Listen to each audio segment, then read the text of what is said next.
United States Congress. The United States Congress is the bicameral legislature of the federal government of the United States.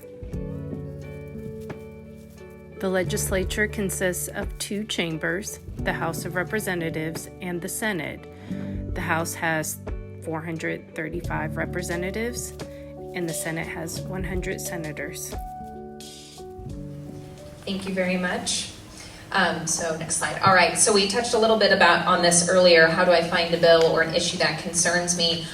Both Senator Wyden and Senator Merkley have wonderful websites at which we will post press releases and information about bills that we have either introduced or even were original co-sponsors on. It's a really great way to find information about particular bills that our bosses are working on. Outside of that, if you're looking for more broad information about any bill, Congress.gov is probably one of the best resources. Even if you just have the title of the bill but not the number, you can usually search it and find it quite quickly. There's tabs at the bottom where it has summary. You can find out who's co-sponsored it, etc. And I do tend to find, and it also, post where it's in the process. I do find that that's a quick and easy way to research a bill. Even if I get a call about one that we may not be on, I go and use that resource when I'm trying to dig it out a little bit for a quick response. Another good way is to look to your local advocacy organizations or national organizations. A lot of times if there's a particular issue you're really passionate about, say anything that has to do with healthcare. For example, AARP will usually give updates about bills that they really care about, and if you're concerned about those issues as well, they will usually keep updates about those bills on their website. So how do I testify or formally submit my concerns? Calls are great, email is wonderful, handwritten letters as well. We also do have a fax machine in our office as well. So we are still using that resource as well, and we appreciate hearing from folks as often as possible. And like we said, the record turnout has really been quite impressive, and it really does showcase what is most important for Oregonians, and that's what our bosses are wanting to know, and that's what they quite often will ask us when they want our opinion about an issue. Testifying. So we do have the opportunity in some cases to invite Oregonians to testify in DC, specifically at hearings that one of our senators are holding. Obviously, that's quite a ways to go for most of our folks, so please don't be deterred by that. I also want to mention that part of sharing your personal story is really wonderful, because if you yourself can't have your story shared, there have been times where both Senator Wyden and Senator Merkley have gone to the floor and made a powerful statement and about a particular issue, and they will use stories of Oregonians. Of course, we talk with you, we make sure you have consent to have your story shared, how much information, etc.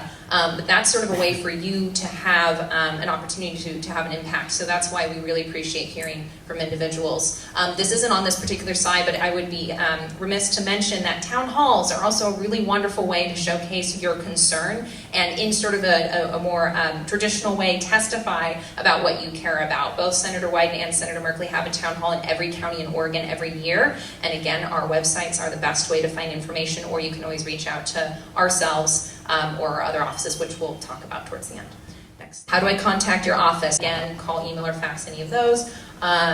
Contact your local field representative. This is why we are here. A large part is because we want you to contact us and talk to us about issues. We can help you navigate if you don't know where to go. I know that both of our offices, oftentimes I will get an email forwarded to me from our main database if there is someone who is in the region that I cover, which is Multnomah County, who has a very specific issue or story.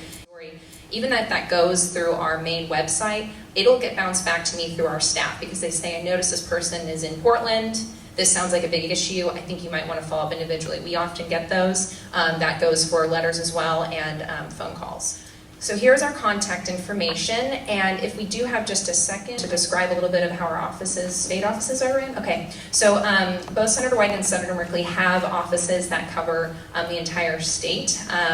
They're regional, though, of course, and so for our office, we have 7 field representatives, including myself. And again, I have a card that actually has a list of all of the offices and where they're located and their phone numbers, so I'll share those later. But I think it's very important to mention that I am not the only field rep for Oregon. We do have multiple, and we all, although we are regional, we certainly collaborate around issues that Senator Wyden is working on. They may take a little bit of shape and form depending on where you're at in Oregon, but certainly we share all the information, work very closely together around those. And each of those offices have our own phone numbers, emails, etc. But we can help you navigate that if you're not sure where to go. Shagjit, did you have anything to add that I may have missed? I think one of the just illusions that I want to just rid ourselves of is that a lot of times people think there's a big difference between the DC office and the state offices, and it couldn't be further from the truth. I think both of our offices function as one large office. So the entry point isn't really what's crucial. I think that's what Grace is trying to say. If you reach out to DC and maybe it's kind of more of a Portland-based issue, if you will, that has a federal nexus, well then that'll be kicked back to us. It just will take time, right? Because it'll have to go through that DC process. So that's why I think it's important to when we both have handouts about our regional offices, because Oregon has 36 counties, as you know, and our office has about 6 field representatives, and they tend to their regions. So. Yeah, absolutely. No, I think that's exactly it. We all work very collaboratively, and I think it's important also to note that we do have our, congressional delegation staff here together. We are representing together because we really do feel it's important for people to know. I get that often. Do you talk to Senator Merkley's office? And I say, yes, I do. I know, Shagjit.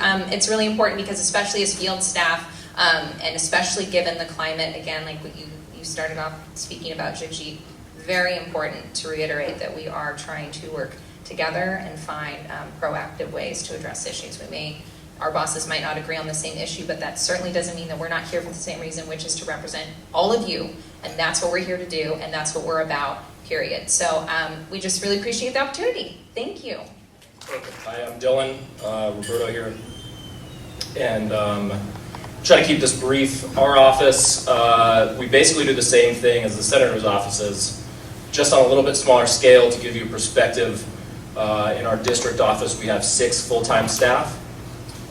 So when it comes to the question of, the phone call, should I call every day, et cetera, if you feel so compelled, absolutely. But keep in mind that we do only have 6 people working there at any given time. And a lot of the times we have even fewer there because they're out meeting with folks. So hopefully that answers that question a little bit. How do you get a hold of our office? Start at the website. That's a great place that has both our DC number and our Portland number. There's also a link to email. And you can also find where the congressman stands on any given issue. So that's where you guys come in, and that's in getting involved with some of these organizations that have already kind of paved the path and have a national footprint. And finding that one issue or 2 issues that really resonate with you and getting involved in that organization that, speaks to that issue. But we need some help too to change that, to change folks' minds that aren't in this district, that might not necessarily agree with us. So if you have friends and family that are in other states, as difficult as it might be to have that conversation with them, call them up and say, hey, this is why the Affordable Care Act means so much to me, or whatever it is that you're worried about. Express that to them and then encourage them to call their representatives, because it does make an impact. Hi everyone. Hi. My name is Roberto Gutierrez. I'm a field representative for the congressman. One of my primary functions is immigration and healthcare. So obviously, in my role, I'm pretty busy. As you can imagine. So sometimes it's like it's a civic lesson, and we're just communicating information to the variety of callers on a daily basis. And part of that comes with this question of what do we do? And quite frankly, it's not an easy answer. But one of the things that we say is it's kind of peer-to-peer communication. Go back to kind of your connections, your circles, your networks, and kind of just communicate whatever opinion you have about a particular issue. I know I have a lot of opinions about issues. I know Dylan does. We talk about them every day. And it's really important to really convey that message. There's so much Congress can do as a whole, but the reality is we're in a minority. There's things that we can do, but there's a lot of things that we can do, as a community, as a collective. My role and my position in our positions, it might be difficult to do something. But as staff, we're there to communicate ideas, we're there to facilitate a conversation, and hopefully give you something of substance, something of value to leave after that conversation. That's the goal. Thank you. The Oregon State Legislature. The Oregon Legislative Assembly is the state legislature for the U.S. state of Oregon. The Legislative Assembly is bicameral, consisting of an upper and lower house, the Senate, whose 30 members are elected to serve 4-year terms, and the House of Representatives, with 60 members elected to 2-year terms. There are no term limits for either house in the Legislative Assembly. Each Senate district is composed of exactly 2 House districts. Senate District 1 contains House District 1 and 2, Senate District 2 contains House District 3 and House District 4, and so on.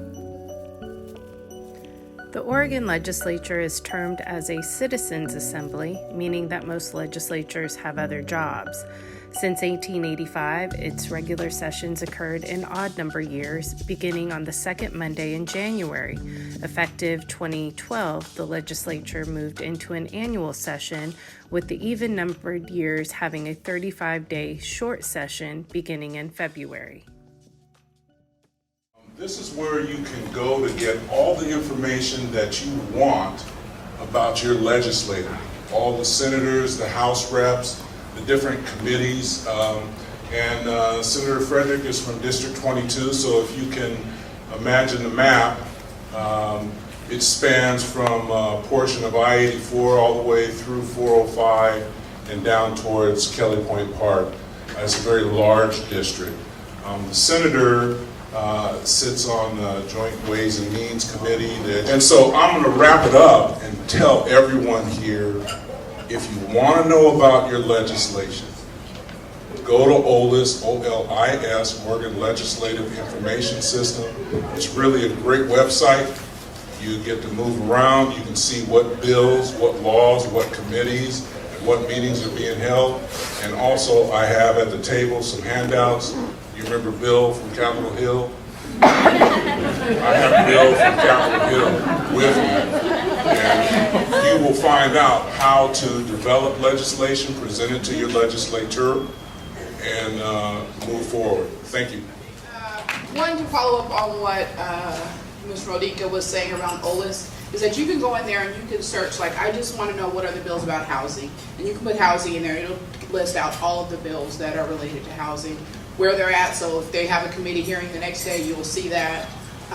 And definitely get on there, and like I said, just follow the stuff that you're passionate about, and that's big. You can also sign up for emails, so if you're interested in housing, you see bills you're interested in, you can put your email address in and they'll notify you when something is happening with that bill. So it's really awesome.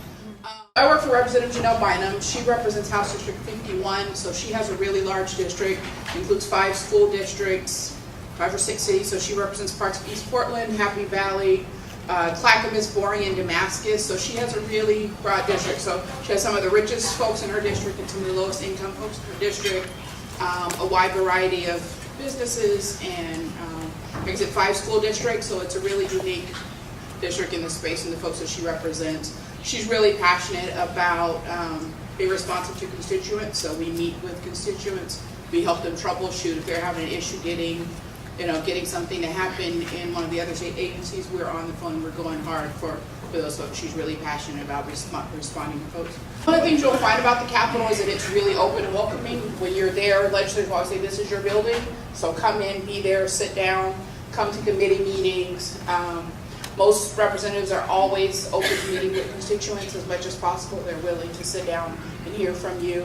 I think one of the biggest examples I share of like citizen participation is Amber Starks, who wanted to braid hair for African American children from foster care and found out that she couldn't without a license. So she's like, this doesn't make sense. We've been braiding hair forever. There should be a law. And she was able to move to get a law passed that says that folks who braid hair can get a natural hair care license. And so it's that kind of thing that changed. It's not like legislators know all the stuff, but when they hear from constituents and say, this is important, we can move this to legislation is big. And so you all have that power. You're like, hey, there should be a law. Like someone reached out to us and said there should be a checkbox on a form around taxes. He's like, I'm pulling out a whole other form for this. It should just be a checkbox on this form. We can sometimes make that kind of thing happen. So if you see those kind of things, reach out and let us know, and we can move that kind of stuff forward. Thank you. So one thing I do want to mention about the state legislature, it is an open building in every sense. When I worked in Texas and Louisiana, generally you had closed door offices, and this is the same in California. It's really unique in Oregon where literally you walk through and it's open spaces. It's lowered walls, you can see into each other's offices. Fortunately, it doesn't give staffers a lot of privacy, but it is a very open, welcoming place for constituents to come and be. Multnomah County. Multnomah County is the smallest yet most populous county in Oregon. There are approximately 766,135 residents living within 465 square miles. Multnomah County includes Fairview, Gresham, Maywood Park, Portland, Troutdale, and Wood Village. The county employs approximately 5,600 people and oversees the following services: seniors and disabled people, animal services, assessment and taxation, bridges, community justice, courts, elections, health, jails, libraries, marriage licenses and passports, school and community partnerships. The County Commission has 4 commissioners elected to the board by district. County elections include the County Commission Chair, Sheriff, District Attorney, and County Auditor. Thank you. Good evening. Good evening. One more time. Good evening. Good evening. All right, now we can go. My name is Kim Melton. I'm the Chief of Staff for Multnomah County Chair Deborah Kafoury. And part of what that means is that it's in my role to help execute the vision that Chair Kafoury has for the county, also to help be successful, help our departments be successful in all the kinds of services that we provide. We can move to the next slide. And actually, let's go into the next one. Shana started to mention the work that we do at Multnomah County, and I just want to call out and thank Donna and Shana for the invitation, because our work is at its best when community is engaging with us, when they're helping us set priorities, when they're holding us accountable to do the work we're supposed to do, and to make sure that we have the impact that we say we want to have. We have a nearly $2 billion budget, so it's important that someone's helping us pay attention to, is our money going to the right place? Are we funding the right services? And are we reaching all the community who needs to be reached? So thank you for being here, and I'm really glad to engage you in this. You'll see all of this up here as part of what we do. We also have these sheets here that you can take home, but I'll call out the clinics. We have more than 40 sites where we're providing health care, mental health care. We run the elections, animal shelters, our libraries, the Sun Service System where we have after-school programs, and also parole and probation. So we have a role that's both structural, but we also have a role that's about how we care for our community. How we care for the babies, how we care for the elders in our community, how we care for those who need some assistance to help their lights stay on, to help make sure that their homes can withstand the snowpocalypse. At Multnomah County, we contract with more than 650 nonprofits. So when we say the work of Multnomah County, it's the work of our entire community. That's who gets the work done. Thank you. And so I'll move on to the next one. How can you engage us? So I want to call out that every Thursday at 9:30 a.m. we're at the Multnomah County Building where you can provide public testimony on anything that's important to you that you want our Board of Commissioners to know about. Second, we have an Office of Community Involvement. That means we have an office where we have 2 staff who are there and ready to take your concerns, your issues. If you're interested in serving on a board or committee or advisory council, we would love that. Please, we have outreach information here. And then also reaching out to your commissioners. I want to call out that Kete Kapoya, who's our Constituent Relations Manager, Anna Marie Allen, our Community Engagement Director. They're here. These are the first line folks who are going to help you get connected. And you can come to Metro. Metro is the regional government for the Oregon portion of the Portland metropolitan area. It is the only directly elected regional government and metropolitan planning organization in the United States. Metro is responsible for managing the Portland region's solid waste system, coordinating the growth of the cities in the region, managing a regional parks and natural areas system, and overseeing the Oregon Zoo, Oregon Convention Center, Portland Centers for the Arts, and the Portland Expo Center. So there are 6 part-time counselors for the Metro Service District, which is our original name, right? So there are 6 districts. It goes all the way from Forest Grove to the west, Troutdale to the east, and Wilsonville to the south. We serve 1.6 million people in our metropolitan planning area, so that's second only to the governor of this great state. So a number of ways that you can get involved, but first, there are again 6 part-time counselors and so 1 full-time council president. That is Lynn Peterson. And so there are a number of ways to get involved and engaged. I think we've talked about them generally at each of these 3-minute speeches, which is, we have council meetings on Thursdays, 2 to 5. All the materials are published a week in advance. You can review those online at any time. There are also a number of phone numbers that I have here, as well as emails that I can provide you, some leave behinds for you to find how you can contact your counselors. There are 4 of me's, meaning policy advisors, so you can contact those individuals. And to learn about any of the initiatives that we're working on, I have my personal contact information here if you want to get that. I will say that one of the things that we haven't talked about, I think, that as a way to get involved are elections. There are a few other committees that we typically have citizen representatives, or I should say community members, as it's not a requirement necessarily, right?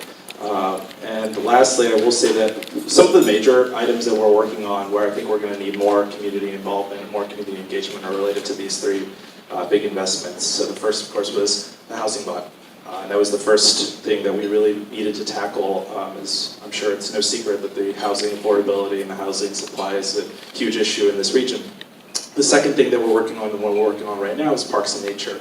How do we make sure that individuals, people who live here, have opportunities to recreate and to have access to nature? We own and maintain 17,000 acres of open space, including Blue Lake and Oxbow. So if you haven't been there, they're really awesome. And lastly, and this is probably the biggest one in 2020, we're considering what are we going to do about transportation, which again is not a surprise about this region and having to deal with traffic and congestion, and what are we going to do and how do we accommodate that growth. So if you want to talk about any of those things, if you want to get some information, if you want to get more specific contact information, please stop by and I will connect you. City of Portland. The city operates with a commission-based government guided by a mayor and 4 commissioners. The city government is notable for its land use planning and investment in public transportation. Portland is frequently recognized as one of the world's most environmentally conscious cities because of its high walkability, large community of bicyclists, farm-to-table dining, expansive network of public transportation options, and over 10,000 acres or 4,000 hectares of public parks. Its climate is marked by warm, dry summers and cool, rainy winters. This climate is ideal for growing roses, and Portland has been called the City of Roses for over a century. The most critical infrastructure we have in this city is the people from the mayor's perspective. So I'm very happy on his behalf to be here. I'm a senior policy advisor. So in our system of government, we have the mayor and we have 4 commissioners. On behalf of the mayor, he has a portfolio, and that portfolio includes the Portland Police Bureau, Portland Housing Bureau, Prosper Portland, formerly Portland Development Commission, the City Budget Office, the City Attorney, Bureau of Planning and Sustainability, Emergency Management, OMF, which is Office of Management and Finance, and Government Relations. Half the time our job is spent trying to explain to people that they need to go to another office. I'm sure you've experienced that. So if you want to get in contact with us, you can always go to the website, come talk to me, because I'm the Senior Policy Advisor around housing.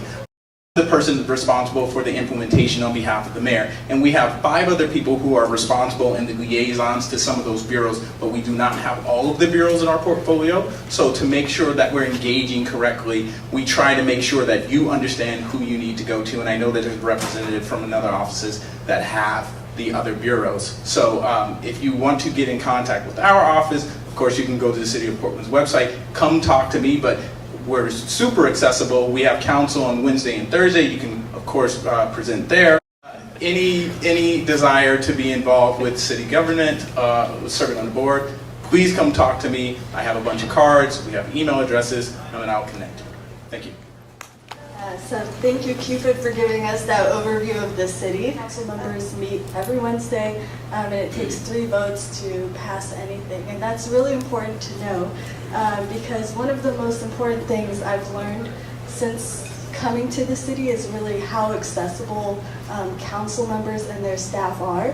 But who has access is a question of who knows that they have a right to petition their government. A few other things I want to call out. As Cupid said, the City of Portland is known for its advisory bodies. We have 130 of them. And so for any issue area that you're interested in, I'm sure there's an advisory body for it, and I'm sure that there's a vacancy. And so please connect with us on that as well.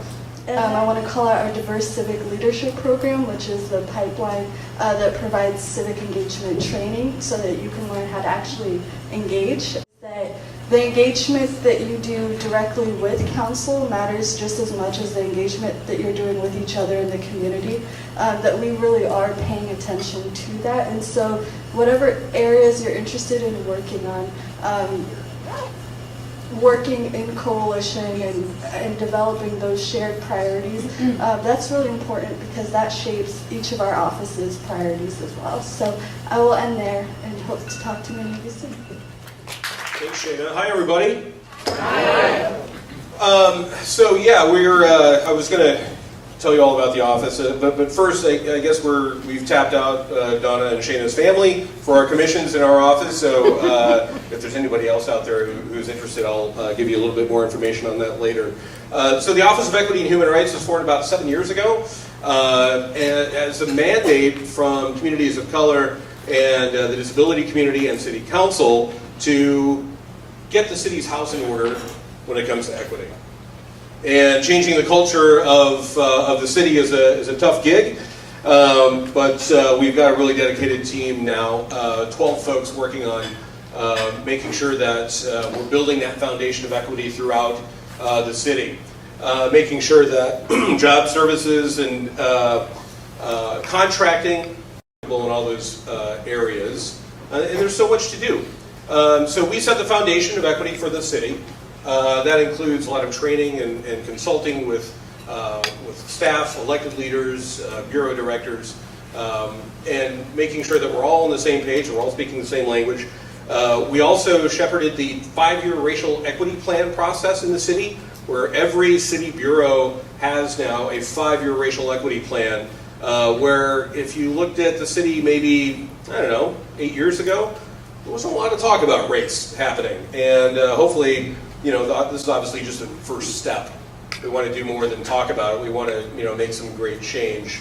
And you can actually go to the Office of Equity and Human Rights website and look at every single one of those racial equity plans for each city bureau. We also have a dashboard on our website where you can look at the demographic makeup of every single city bureau and elected commissioner's office or even the mayor's office, and see how we're doing with diversity in all sorts of identities. Now, we can't do this work without community input. I think you're sensing a theme here with the City of Portland. So we do have every city bureau has a budget advisory committee that they convene of community members during the budget season. We have a Bureau Advisory Committee that not only advises us on budget, but also matters year-round. And we're always looking for new members of that Bureau Advisory Committee, so please let me know if you're interested in that. And we also have the Human Rights Commission. Again, Donna Maxey was one of the original Human Rights Commissioners for the city. And we have the Portland Commission on Disability, which is coming back online very soon. So if you want to get involved and you have a passion for equity, please let us know. Thank you. My name is Irene Konev, and I'm with the Independent Police Review, which is housed in the City Auditor's Office. The City Auditor's Office has the authority that you gave her as voters to audit all levels of city government, and so the Independent Police Review is within her one of her bureaus, so that we have independent authority to audit the police. Our office opened in 2001, and at the time we had 2.5 investigators, and we just recently hired Vince. He's our 8th investigator. We are found at City Hall. As you walk in past security, you just turn right and you come right to our office. We accept and investigate all complaints of police misconduct, and that is specifically the Portland Police Bureau. Our authority includes investigating all police officers, including and up to and including the chief of police. Portland and Eugene are the only 2 cities in Oregon that have this type of independent authority to investigate police misconduct. Most of our complaints come into our office through phone calls, or people can file a complaint online. We have a system where people can file their complaints. They can also send commendations. What happens to commendations is they go into the officer's file, and then those are helpful for promotions. And the majority of our time we spend investigating police misconduct. There are very interesting and important ways that we are asking the community to engage in our process. We have volunteers. We have a citizen review committee that hears the public feedback on police accountability. We also have the police review board. I'm Andrea. I use she, her pronouns. You can call me Andrea or Andrea. And I'm going to tell you a little bit about the Office of Community and Civic Life, our mission, our goals, and then really like what does the work look like and how you can engage. So I'll keep it brief.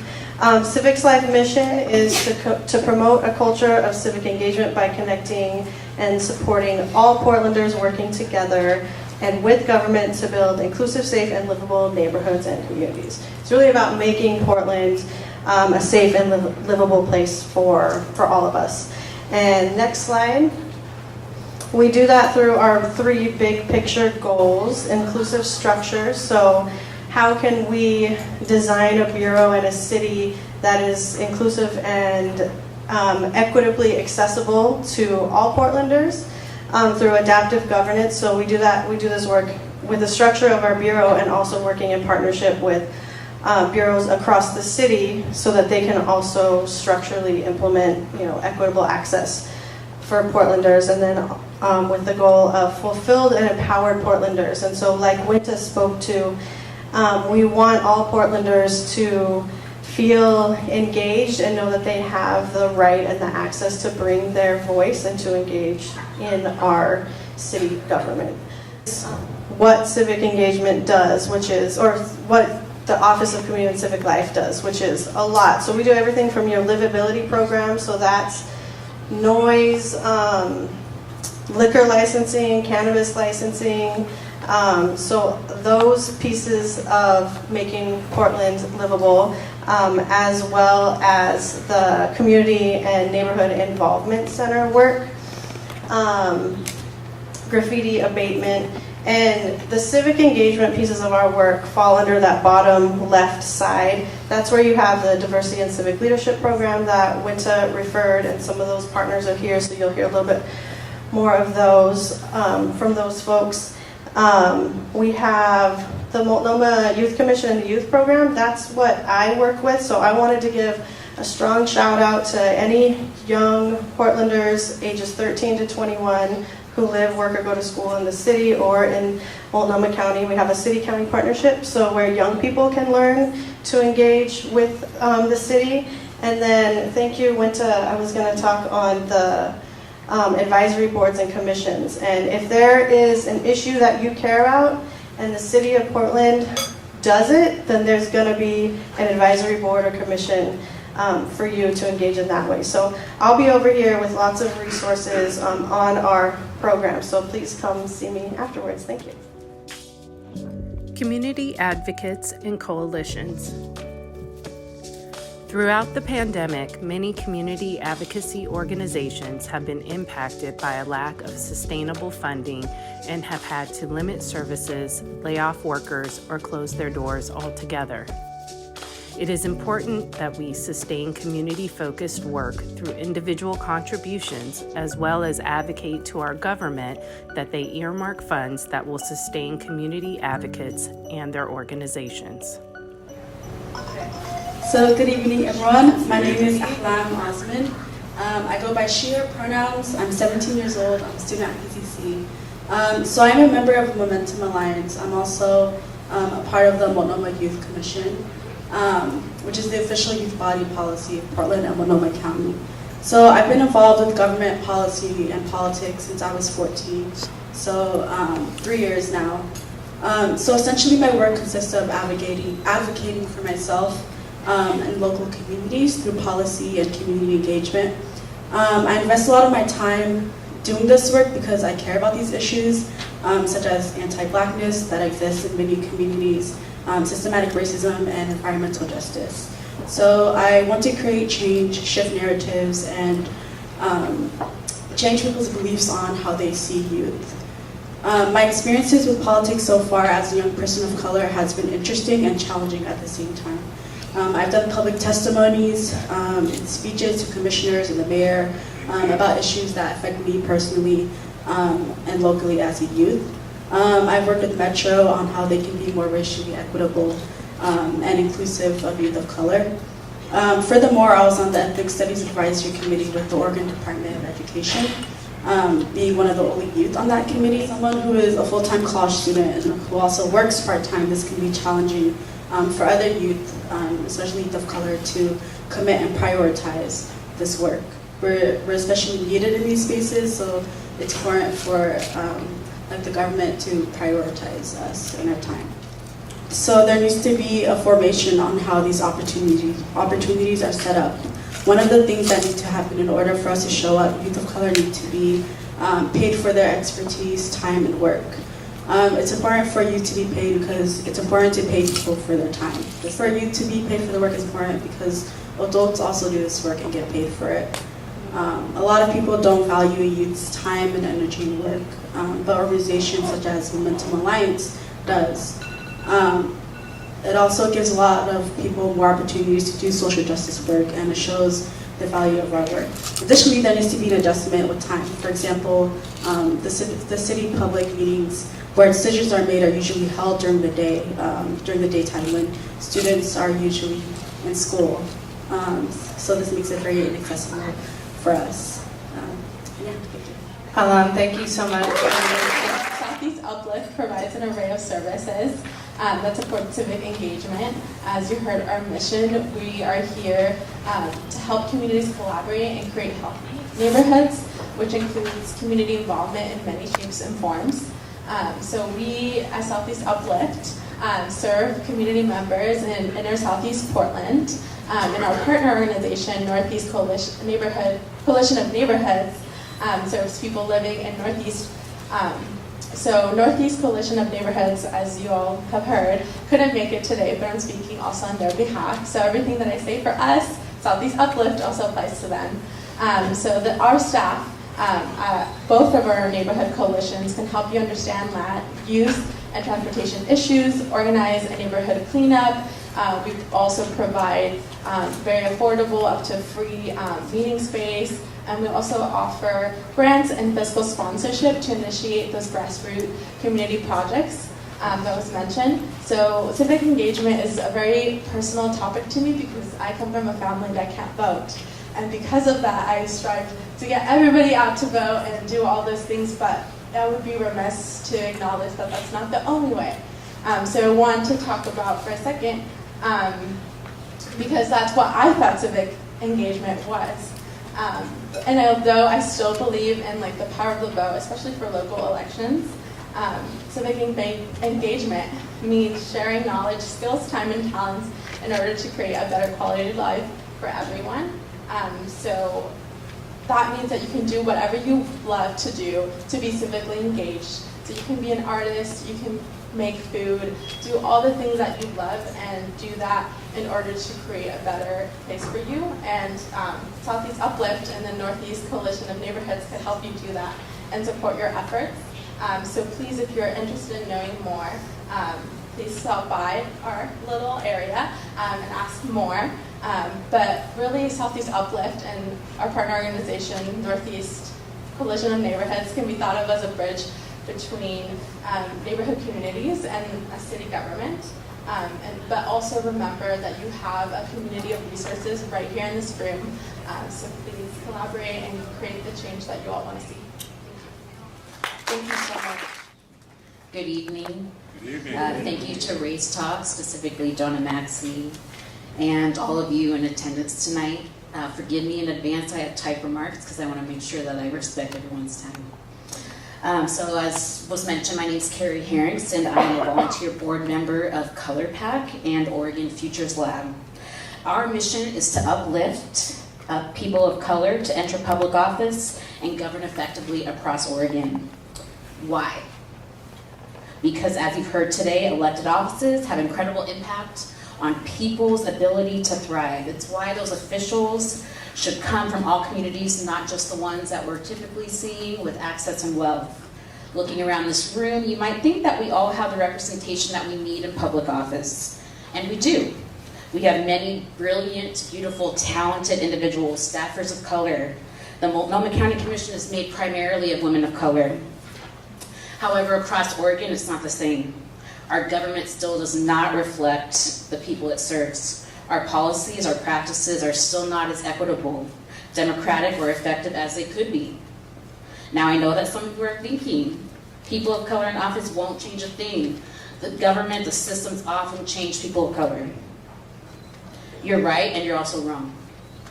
I'll tell you why. Color Pack builds networks of leaders that are unapologetically bold.